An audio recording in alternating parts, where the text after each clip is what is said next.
আজকেও সেই সকাল থেকে বৃষ্টি, আর বৃষ্টি হলে কাজ একদম এগোতে চায় না। তো বৃষ্টি তো সকাল থেকে শুরু হয়েই গেছে, কিন্তু এদিকে আমাদের রান্না বান্না এগুলো তো সব বাকি রয়ে গেছে। তো আজকের সকালে কী কী রান্না বান্না হবে সেই সব নিয়ে একটু আলোচনা করছিলাম।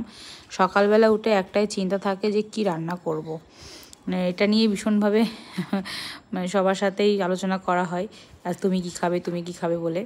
তো যাই হোক, ওইভাবে করতে করতে অন্তত বেলা অনেকটাই হয়ে যায়, আর বৃষ্টির দিনটা তো অনেক বেলাই হয়ে যায়।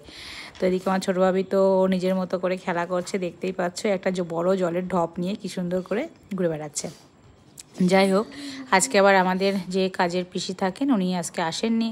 তো বাড়ির প্রচুর কাজকর্ম, সেগুলো তো সব এক এক করে সারতে হয়েছে। এই পাশাপাশি মা বললো, যেহেতু মনিরও শরীর খারাপ, মা বললো আমি রান্নাবান্নাটা সারছি, তুই বাকি কাজগুলো সেরে নে এই ফাঁকে। তারপর সমস্ত কাজকর্ম সেরে, আজকে বাবুর কদিন শরীর খারাপ, স্কুলে যেতে পারছে